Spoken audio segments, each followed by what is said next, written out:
मैं एक taxi driver हूँ, लेकिन मेरा एक सीधा-सा नियम है, मैं ज़िंदा लोगों को सवारी नहीं देता।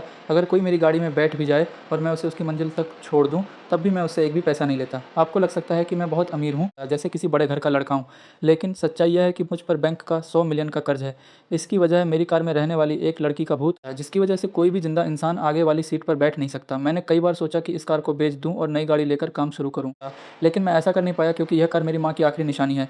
एक दिन उस भूत ने मुझे एक आइडिया दिया कि जब मैं ज़िंदा लोगों से पैसे नहीं कमा सकता, तो क्यों ना भूतों को सवारी दूँ। ये एक अलग तरह का काम होगा और इसमें अच्छी कमाई भी हो सकती है।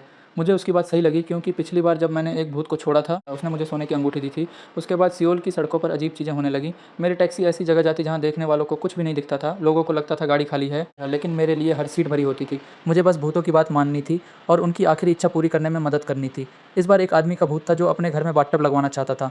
उसकी पत्नी बहुत मेहनत करती थी और वो चाहता था कि वो घर आकर आराम कर सके। इसके लिए उसने चुपचाप पैसे बचाए थे ताकि सालगिरह पर उसे सरप्राइज़ दे सके, और वहीं वो पास हो गई। लेकिन काम के वो अपनी पत्नी के पास ही रहता था और उसे बताने की कोशिश करता था कि पैसे कहाँ छिपे हैं, लेकिन उसकी पत्नी उसे देख या सुन नहीं सकती थी। जब उसे पता चला कि मैं मदद कर सकता हूँ, तो उसने बताया कि पैसे एक सोने की ईंट के रूप में छिपाए हैं और बाथटब लगवाने के बाद भी मुझे कम से कम 2 मिलियन मिल सकते थे। अपनी हालत देखकर मैंने तुरंत हाँ कर दी। उस पैसे का कुछ हिस्सा मैंने बैंक का कर्ज चुकाने में लगा दिया और दोनों भूतों की मदद से सब कुछ आसानी से हो गया। मैंने उसकी पत्नी का भरोसा जीत लिया और सोने की ईंट भी ले ली।